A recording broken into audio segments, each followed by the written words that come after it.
Certes, je suis étonné de la personne qui lit le Coran sans comprendre ses sens. Comment prend-il du plaisir à sa lecture? Alhamdulillahi Rabbil Alamin Wassalatu wassalamu ala Rasulillahi sallallahu alayhi wa sallam. Assalamu alaikum wa rahmatullahi wa barakatuh. Bienvenue dans ce cours de grammaire coranique. Dans ce cours, nous allons appliquer les règles de grammaire que nous avons étudiées précédemment. Ad-Darsu Rabi', leçon 4.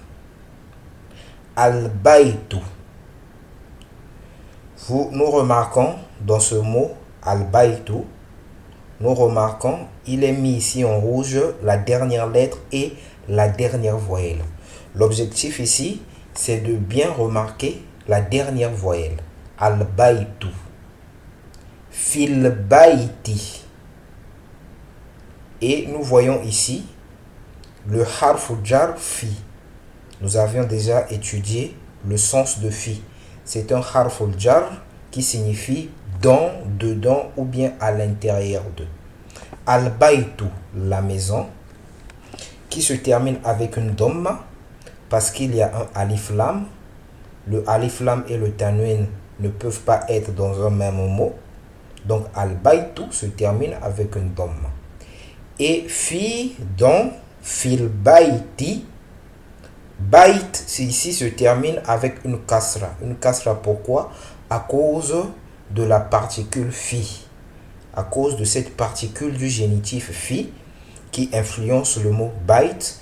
Ainsi, le mot bayt qui était normalement, qui se finissait avec une dhamma, là, le mot bayt se finit avec une kasra. Mais pourquoi une kasra? Pourquoi pas deux kasra? Une kasra parce que le mot bayt porte un alif lam. S'il n'y avait pas un alif lam, ce devait être fi baytin, dans une maison. Ici, vu qu'il y a un alif lam, c'est fil bayti, dans la maison. Al masjidu, la mosquée. Fil masjidi, dans la mosquée. Al maktabu, le bureau. Al maktabi, sur le bureau. Nous avons aussi étudié ala qui signifie sur ou bien au-dessus de. As-sariru, le lit. Al-sariri, sur le lit. Maintenant, nous allons lire quelques phrases où nous allons étudier les huruful jar. Nous allons mettre les huruful jar dans des phrases normales. Aina Muhammadun. Où est Muhammad? Aina signifie où, ou avec accent, qui sert à poser une question.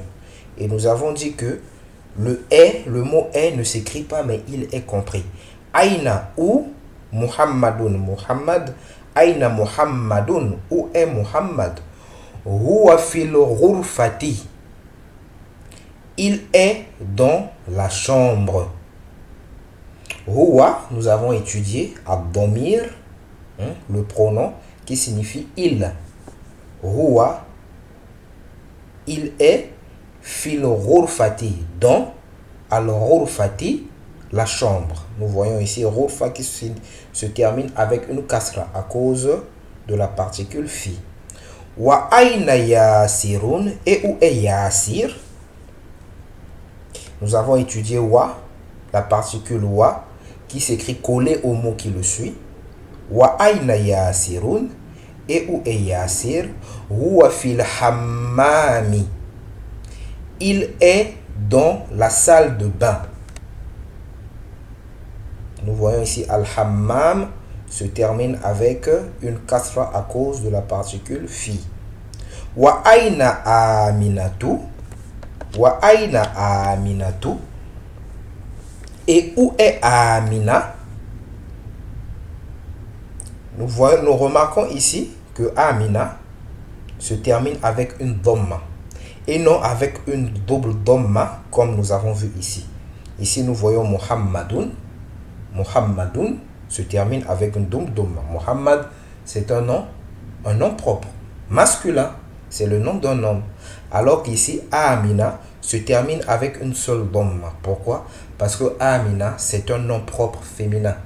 Et nous avons dit que les noms propres féminins font partie des mamnou' min as-sarf, des noms qui sont interdits de tanwin, des noms qui ne prennent jamais de tanwin, les noms propres féminins.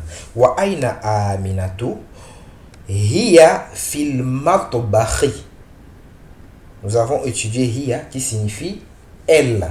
Huwa il, hiya elle. Hiya fil matbahi. Elle est dans la cuisine. Et c'est écrit ici al-matbahu. C'est dessiné ici plutôt la cuisine. Aina al-kitabu. Aina al-kitabu. Où est le livre? Huwa al-maktabi. Huwa al-maktabi. Il est sur le bureau. Ici, nous remarquons pour Muhammad, on utilise huwa, et ici pour al-kitab, qui est une chose, on utilise huwa. Donc, c'est comme en français. Où est Muhammad? Il est sur le bureau. Où est le livre? Il est sur le bureau. Donc, c'est des pronoms qui s'utilisent comme en français. On l'utilise pour des personnes ou bien des choses ou des animaux. Aina sa'atu. Et wa aina sa'atu. Et où est la montre? Hiya ala sariri. Elle est sur le lit. As-sa'atu ici, la montre, est féminin. Féminin en français comme en arabe. As-sa'atu en langue arabe, as-sa'atu c'est un mot féminin. Voilà pourquoi on utilise hiya pour parler de as-sa'a, on utilise hiya. Hiya ala sariri. Elle est sur le lit. Tamarin, exercice. Réponds aux questions suivantes. Les réponses doivent être basées sur la leçon. Aina al-kitabu. Où est le livre? Donc vous pouvez mettre pause et puis faire les exercices. Je le répète, faire les exercices est très important pour maîtriser les règles. Parfois, on a l'impression qu'on a compris, mais en fait, on n'a pas bien compris. Quand on fait les exercices et qu'on se trompe, après avoir vu les réponses, c'est là qu'on se rend compte qu'on n'a pas bien compris et ainsi, on assimile mieux les règles de grammaire. En tout cas, n'hésitez pas, faites les exercices. Inch'Allah, je mettrai le PDF de ce livre, le lien PDF pour télécharger ce livre dans la description, Inch'Allah. Aina al-kitabu huwa ala al-maktabi. Le livre est huwa ala al-maktabi. Il est sur le bureau. Aina Muhammadun. Où est Muhammad? Si on se réfère à la leçon, huwa fil ghurfati. Il est dans la chambre. Aina sa'atu. Hiya ala sariri. Aina Yasirun. Où est Yasir? Huwa fil hammami.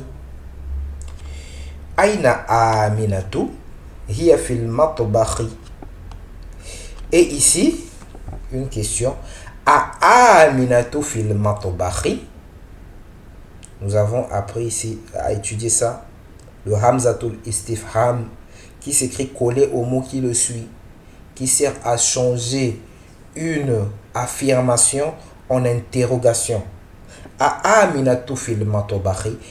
Et nous avons dit que ça équivaut à est-ce que en français.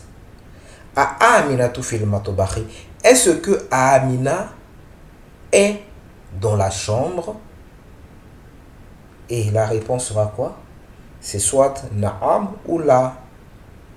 Et ici on a dit Aina Aminatu. Amina, on a dit elle est où? Elle est où? Hiya fil matbakhi. Elle est dans la cuisine. Et là on nous pose la question à Aminatu fil matbakhi. Est-ce que Amina est Et à Aminatu fil ghurfati, est-ce que Amina est dans la chambre? La réponse est là. Non. Là. Hiya fil matobakhi. Non. Elle est dans la cuisine. Ayasirun fil matobakhi. Est-ce que Yassir est dans la cuisine? Je pense que ici aussi la réponse est là. Nous allons voir où est Yassir. Aina Yassir fil hammam. La réponse sera là. Huwa fil hammami. Donc ici on dit là, hiya fil matobakhi. Pourquoi on utilise hiya? Parce que hiya ici se réfère à Amina. Au lieu de répéter là, Aminatu fil matobakhi, non, Amina est dans la cuisine. Au lieu de répéter encore Amina, on utilise le pronom, le domir hiya, qui signifie elle. Là, hiya fil matobakhi, non, elle est dans la cuisine. De même ici, au lieu de répéter là, Yassirun fil hammam, au lieu de répéter non, Yassir est dans la salle de bain, on utilise le pronom personnel huwa, il, pour se référer à Yassir. Là, huwa fil hammami, non, il est dans la salle de bain. Man fil ghurfati, qui est dans la chambre? Man fil ghurfati, qui est dans la chambre? Qui est dans la chambre? On a dit qui est dans la chambre. Muhammadun. Man fil ghurfati, qui est dans la chambre? Nous avons déjà étudié ça, le ismu istifham, man, qui sert à questionner au sujet d'un être doué de raison. Man fil ghurfati, qui est dans la chambre? Muhammadun fil ghurfati. Muhammad est dans la chambre. Waman fil hammami, et qui est dans la salle de bain? Yassirun fil hammami. Yassirun est dans la salle de bain. Madha ala al-maktabi,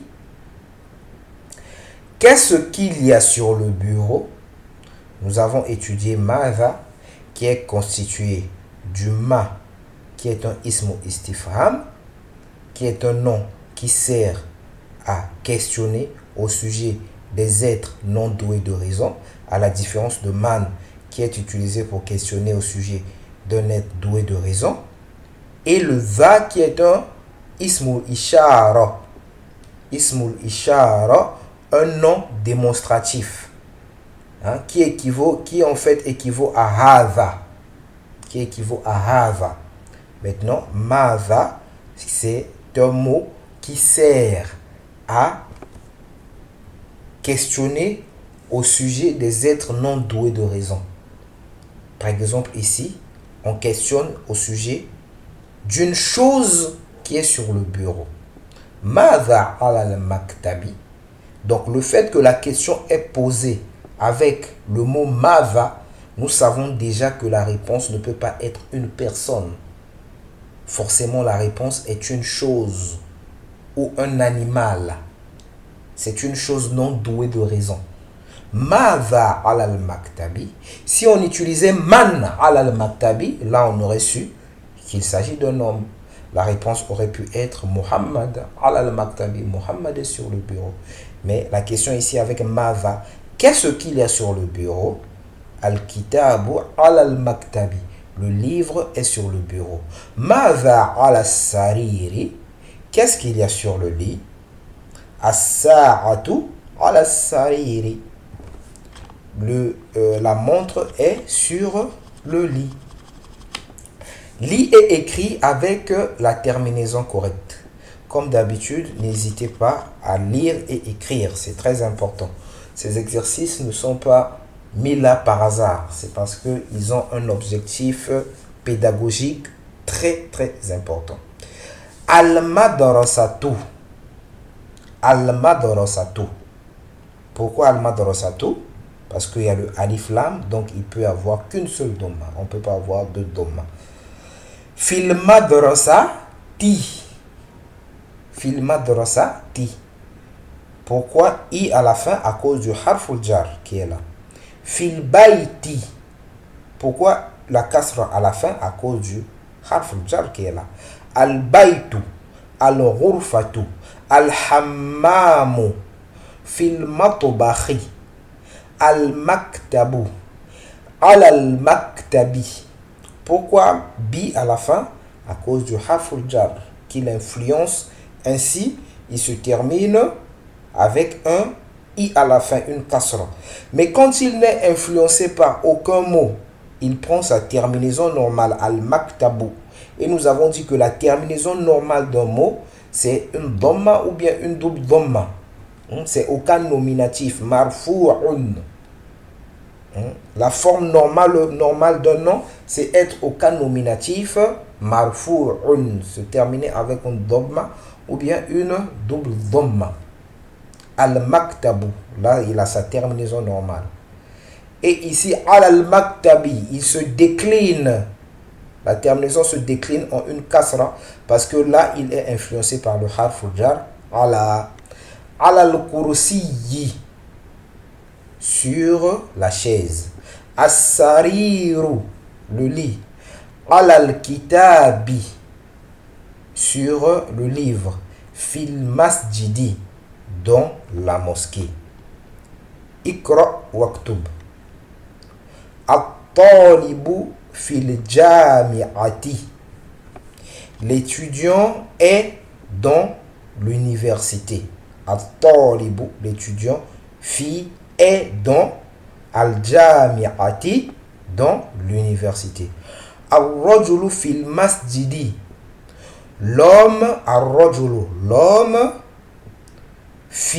est dans al-masjidi, dans la mosquée. Ar-rajulu fil masjidi, l'homme est dans la mosquée. Aïna tajiru, où est le commerçant? At-tajir, c'est le commerçant. Aïna tajiru, où est le commerçant? Huwa fi dukani, il est dans le magasin. Al-qalamu ala al-maktabi, le stylo est sur le bureau. Aïna Zainabu, où est Zainab? Hiya fil ghurfati, elle est dans la chambre. Aïna al-waraqu, où est la feuille? Huwa ala al-maktabi, il est sur le bureau. Aïna al-mudarrisu, où est l'enseignant? Huwa fil fasli, il est dans la classe. Aïna Yasirun, où est Yasir? Huwa fil mirhadi, il est dans les toilettes. Ash-shamsu wal qamaru fis samai, Ash-shamsu, le soleil, wal qamaru, et la lune, sont dans as-sama, sont dans le ciel. Ash-shamsu wal qamaru fis samai, le soleil et la lune sont dans le ciel. Et ici nous remarquons que c'est sont. Donc sont, c'est le pluriel de est. Tout ça c'est compris mais c'est pas écrit. Sont ash-shamsu wal qamaru fis samai, le soleil et la lune sont dans le ciel. Man fil fasli, qui est dans la classe.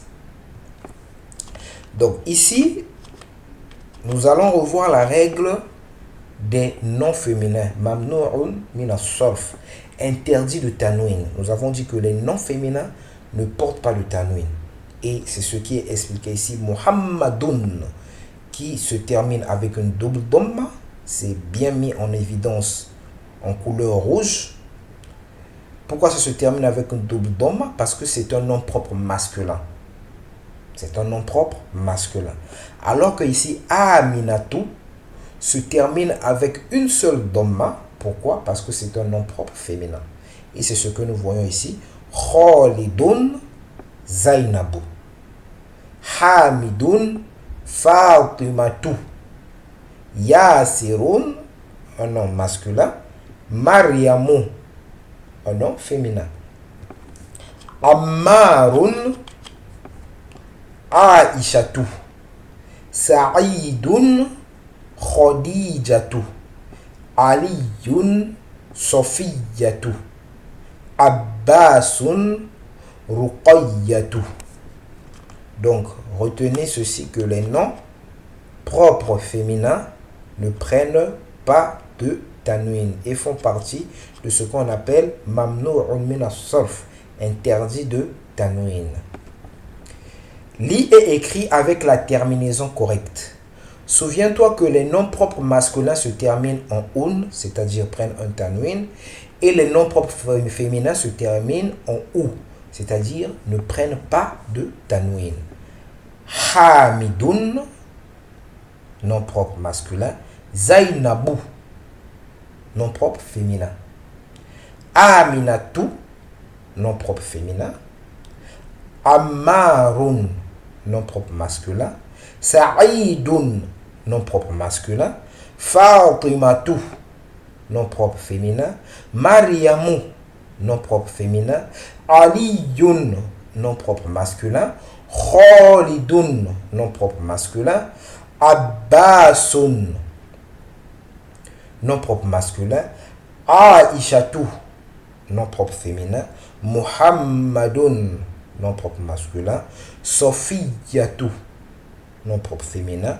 Khadijatu, nom propre féminin. Donc là, nous sommes à la partie B de notre cours. Al-Baytu, la maison.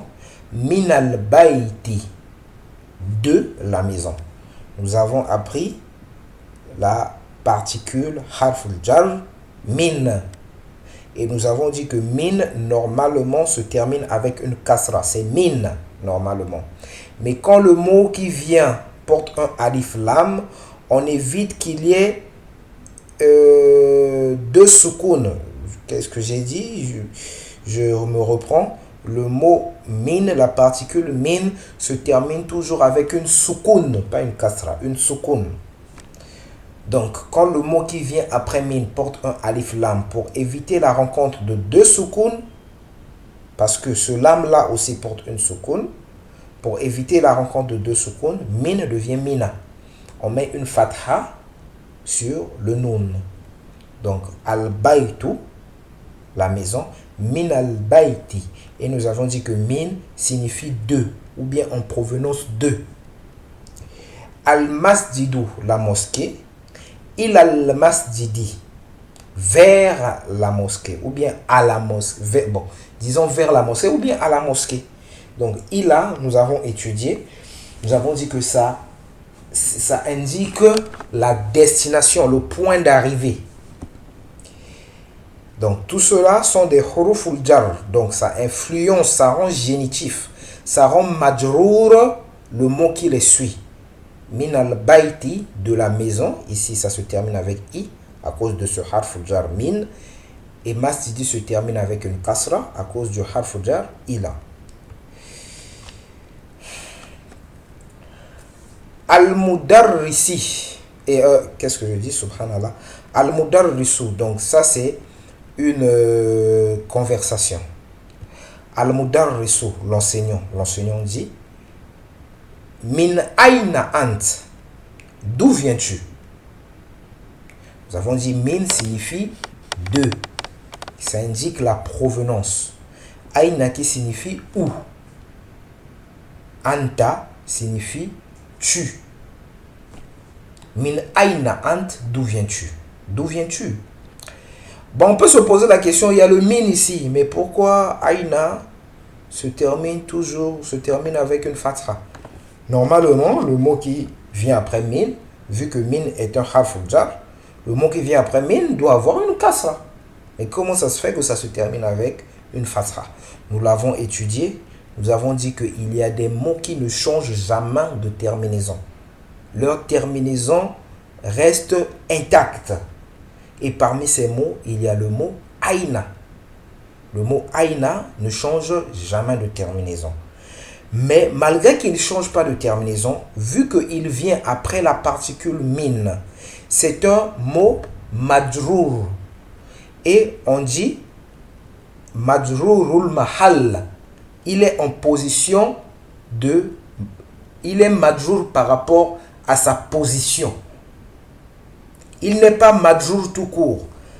Ici, min al-bayti, s'il nous faut analyser le mot al-bayt, on va dire ismun majrourun, non majrour, tout court. Pourquoi non majrour? Parce que il est génitif à cause du harf jar min qui l'influence. Et la preuve du fait qu'il est génitif, il y a le nom se termine avec une kasra. Le fait que la kasra est visible, le signe du génitif est visible, on dit tout simplement qu'il est majrour. Ismun majrour, non majrour, tout court. Mais quand le signe du génitif n'est pas visible, on ne peut pas voir la kasra. Cette kasra qui indique que vraiment ce mot est génitif, ce mot est au cas génitif, que ce mot est majrour. Quand il y a ce signe-là, n'est pas possible d'être affiché parce que le mot est mabniyoun. Le mot est un nom indéclinable tel que aïna.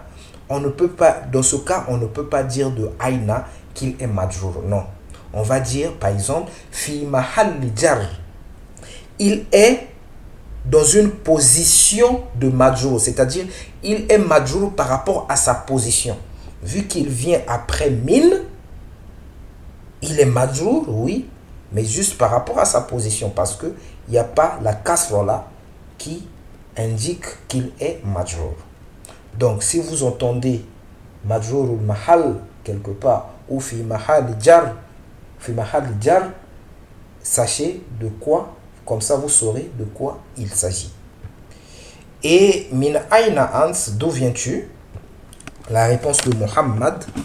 Muhammad répond Ana min al-Yaban, je viens du Japon. Al-Mudarrisu.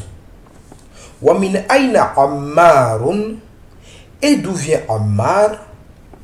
Huwa min as-Sin, il vient de Chine. Al-Mudarrisu.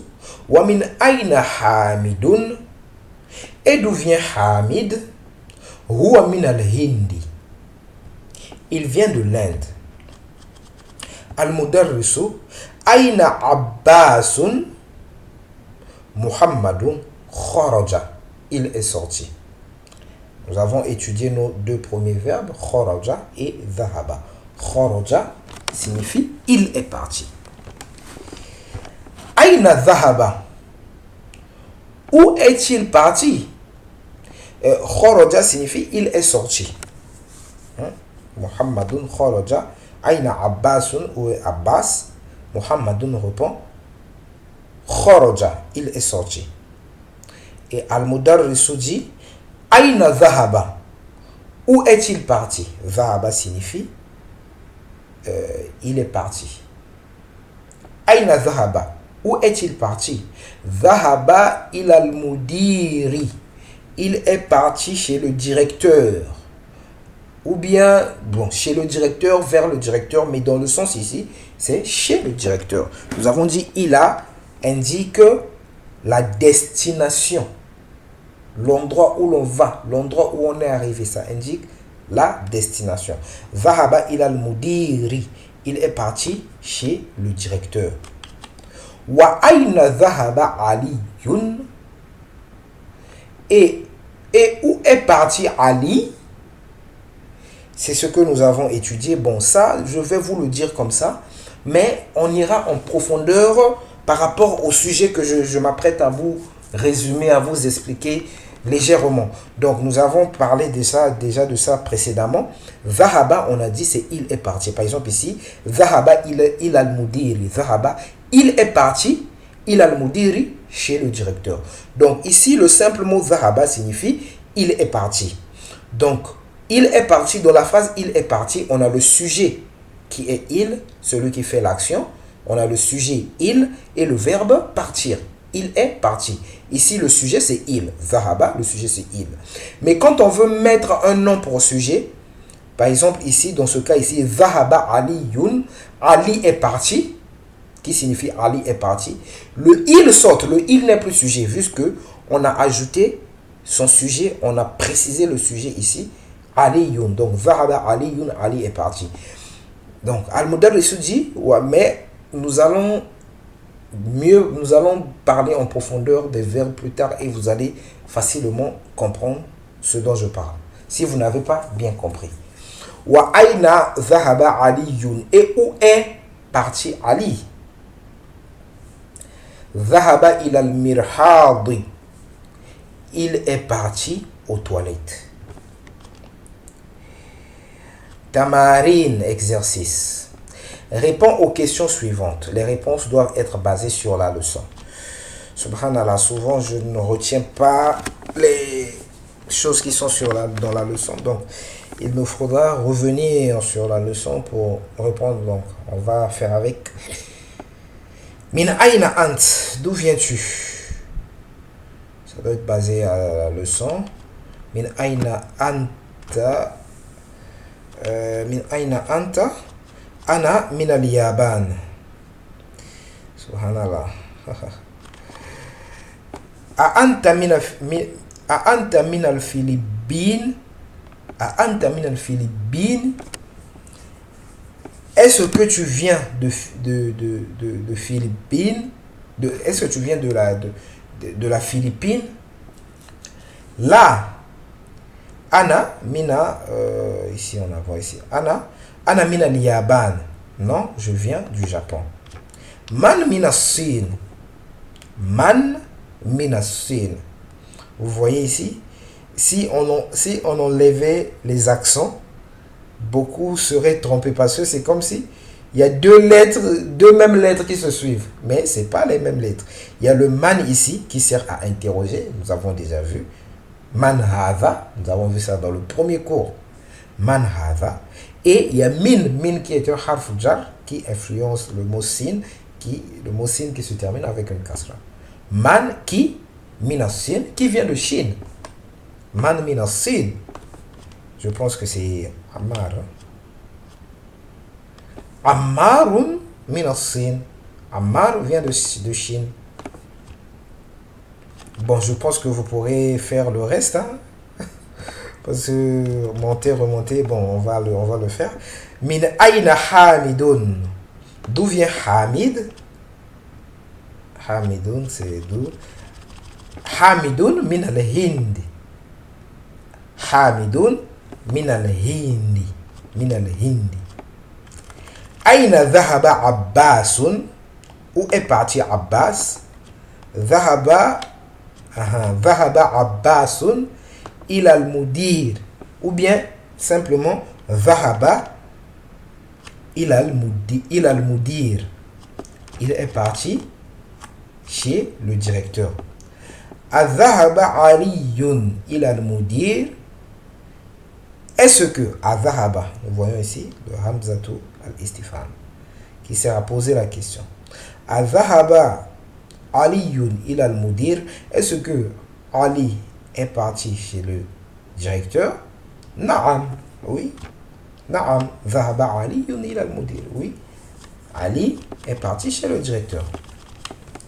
Li est écrit avec la terminaison correcte. Donc ici, nous allons étudier les huruf al-jar, comment ils influencent sur le mot qui les suit. Alors, ghurfatu, la chambre. Min al-ghurfati, de la chambre. Min al-hammami, de la salle de bain. Al-mirhadu, toilette. Il al-mirhadi. Al-yabanu, al-philippinu. Min al-hindi. Il a suni. Li est écrit. Min aina Fatimatu. D'où vient Fatima? Hiya min al-Hindi. Elle vient de l'Inde. Kharaja al-mudarrisu min al-fasli wa dhahaba ila al-mudiri. L'enseignant est sorti de la classe et parti chez le directeur. L'enseignant est sorti de la classe et est parti chez le directeur. Dhahaba tajiru ila dukkani. Le commerçant est parti à la boutique. Kharaja Hamidun min al-ghurfati wa dhahaba ila al-hammami. Hamid est sorti de la chambre et parti dans la salle de bain. est parti à la salle de bain. Kharaja Hamidun min al-ghurfati. Hamid est sorti de la chambre. Wa dhahaba ila al-hammam, et est parti à la salle de bain.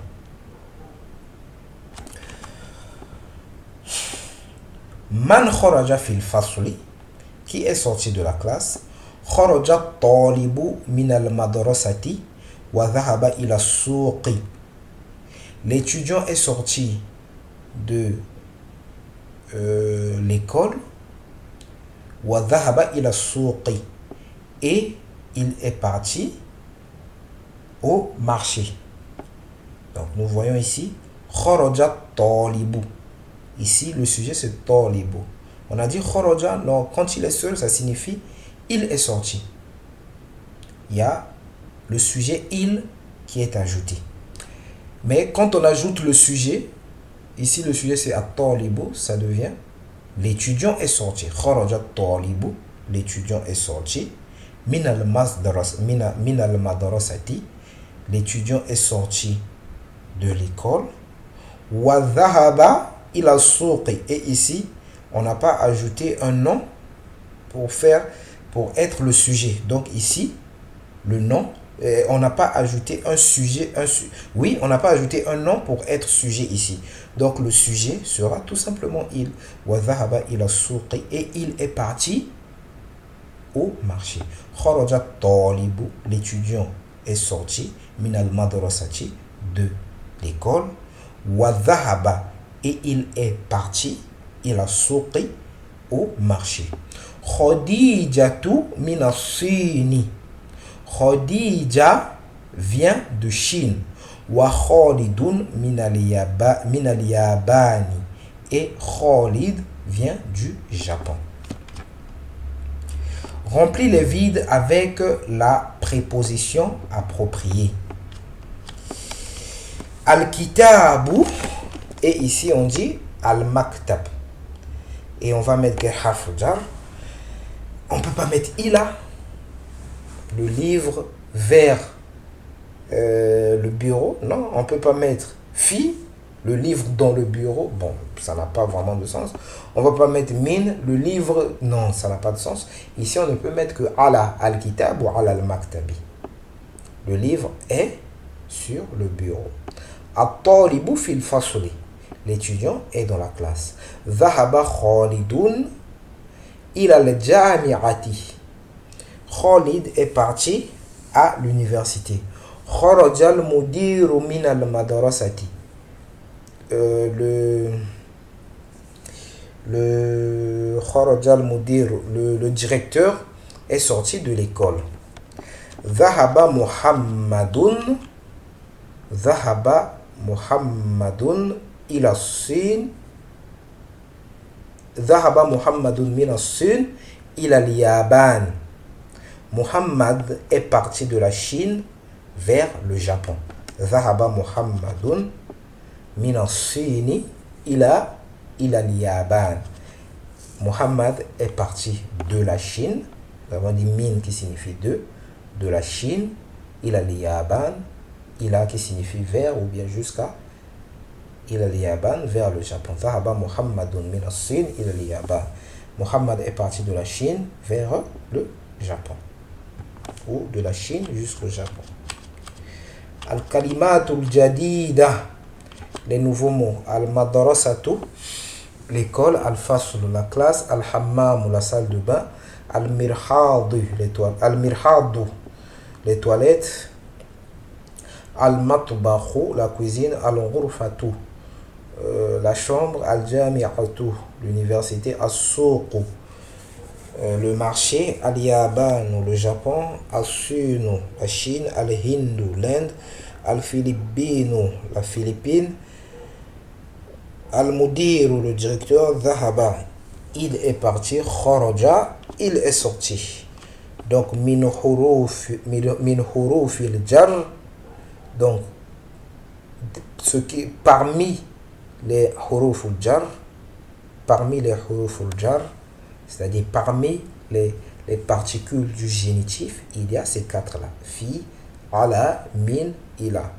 Donc cette simple phrase-là, min huruf al-jar, parmi les huruf al-jar, nous indique déjà quelque chose, nous indique qu'il n'y a pas que ça.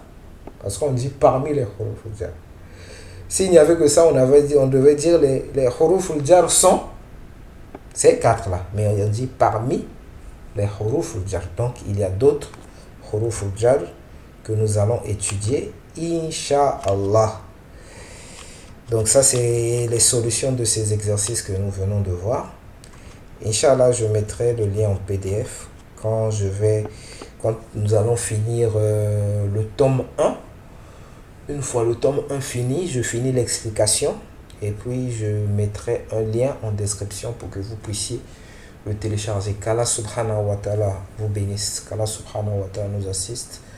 Subhanaka Allahumma wa bihamdik, ashhadu an la ilaha illa ant, astaghfiruka wa atubu ilayk.